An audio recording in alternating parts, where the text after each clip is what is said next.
Good evening from New York. I'm Chris Hayes. We still have 3 weeks until Donald Trump is sworn into his second term. There's no denying that with some genuine political candidness, Trump has cobbled together an unwieldy and in many respects somewhat unlikely political coalition. And that coalition delivered him the first outright popular vote victory for a Republican since George W. Bush in 2004. It's only the second time it has happened since the end of the Cold War. Now Trump has to actually govern. And that is typically when all the internal contradictions in any political coalition rise to the surface.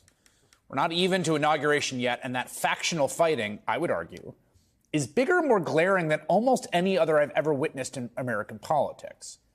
You're seeing that right now in the battle over immigration, which has been exploding among the MAGA right. Basically, Elon Musk and Vivek Ramaswamy, the tech overlords who appear to be running Trump's second-term agenda, rely on highly skilled immigrants to power their enterprises.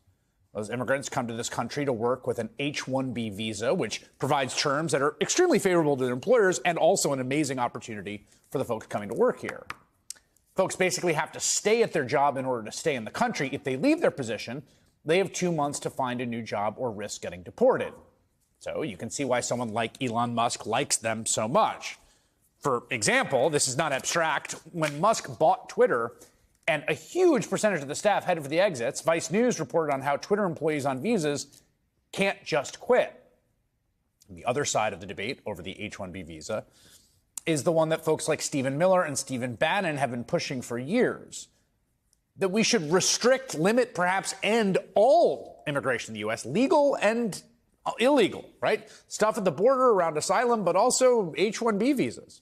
I mean, just listen to the two of them on Bannon's old radio show back in March of 2016. This is before Trump was even the Republican nominee. Take a listen.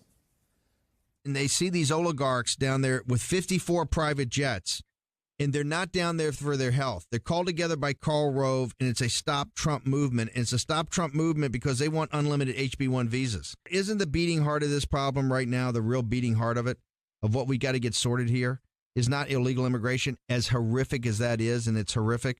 Don't we have a problem? We've looked the other way on this legal immigration that's kind of overwhelmed the country. The history of America is that an immigration on period is followed by an immigration off period. So see, be very clear there, right? H-1B visas, legal immigration, and immigration off period. Like, they have a pretty clear vision. Miller's going to be the one writing that border bill. So those two factions of the Republican Party with pretty profoundly different views are at each other's throats about what to do with their newfound power. Should they use the legal immigration system to continue supplying Silicon Valley and other industries with highly skilled workers?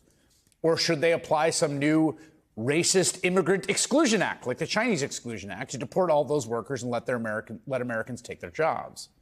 In defense of the former argument, that is continuing H-1B visas, Elon Musk spent his Christmas week absolutely melting down the social media platform he owns.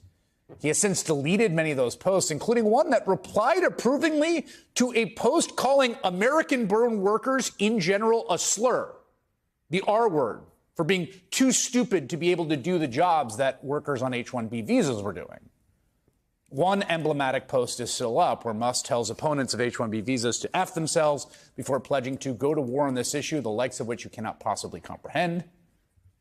Although he seems to have underestimated how much the MAGA diehards hate immigration, his online base of right-wing Twitter trolls quickly turned on him, spurned on by the likes of Bannon, as well as Laura Loomer, the fringe far-right activist who spent much of the fall cozying up to Trump before his campaign stepped in and pushed her aside. This is not a civil war because they're not tough enough. They're just not. I don't think that it's acceptable for George Soros, Elon Musk, or Peter Thiel. It doesn't matter what side of the political aisle a billionaire is on. I don't think that it's acceptable for billionaires to have this much power and this much access. On the policy dispute here, and there is a real one, Trump actually took Musk's side on it, coming out in support of H-1B visas in comments to the New York Post. Quote, "I have many H-1B visas on my properties. I've been a believer in H-1B. I've used it many times. It's a great program." Now, I have to say, I think Trump might be confused here. I don't think his properties are hiring a ton of, say, like software engineers off H-1B. As the New York Times reports, Trump has been a frequent and longtime user of the similarly named but starkly different H-2B visa program, which is for unskilled workers like gardeners and housekeepers. Of course, you could drive yourself crazy trying to track Trump's position on anything at any given moment. in 2016. Of course, he called for, guess what? The H-1B to be banned. Nobody knows the system better than me. I know the H-1B. I know the H-2B. Nobody knows it better than me. I know the H-1B very well, and it's something that I frankly use, and I shouldn't be allowed to use. We shouldn't have it. Very, very bad for workers. Regardless, it was nice of Trump to back his co-president Elon Musk this time. Not that it helped much, as Musk seems to have backed down. He now calls our legal immigration system broken. And in one sense, you know, there's a bunch of weirdos online fighting with each other. You know, it's a day ending in Y. But these people, I mean, the guy who's about to be president, the world's richest man, they're about to be in power. They're going to be making decisions. If this fight was any indication, this fractured coalition is not going to make governing that easy for them when they get in power. McKay Copton is a staff writer for The Atlantic and author of Romney, A Reckoning. Charlie Dent is a former Republican congressman of Pennsylvania. And they join me now. McKay, I thought of you because about a month ago, you and I had a conversation on my podcast, Why Is This Happening? The main theme of which was, yes, this coalition was successful politically. Yes, they won and they will control the House and the Senate and the presidency.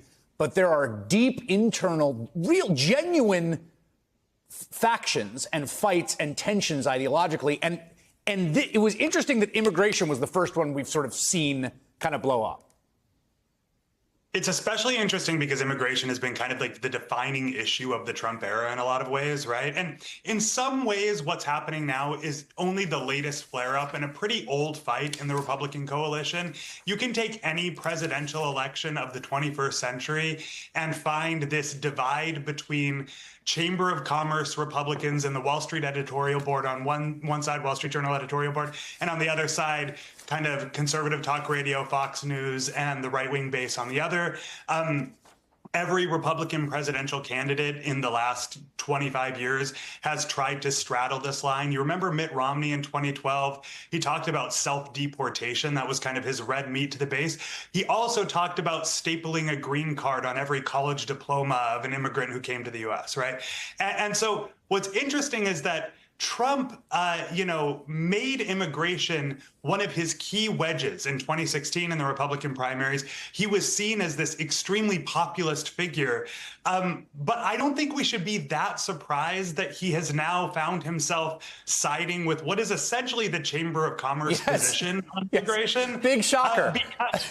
Well, here's the thing. I talked to a Republican elected official just a couple weeks ago who said, and the thing about Trump that people always fail to understand is that the most consistent metric he uses to judge people is their net worth, right? It's how much money they have.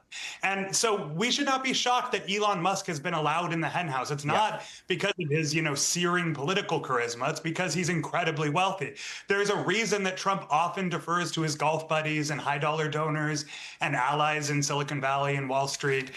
He cares what those people think of him. So I think that helps, that should help inform how this kind of battle is going to play out. And it's also why Bannon is sort of so angry about this. It's somewhat performative. And Charlie, look, I've covered this issue for 20 years. You're a veteran of these exact fights where there really is this tension that McKay highlighted. What I think is interesting to me, this new factor, which is Musk, brings this totally different set of ideological commitments and also material commitments into this universe that weren't there even 6 months ago. Now it's like everything has to be about, well, there's the Trump position, there's the base, and then there's, what does Elon Musk think? And I've never seen anything like it where there's just this new, it's like a new planet came in, and now everything has to orbit around that as well.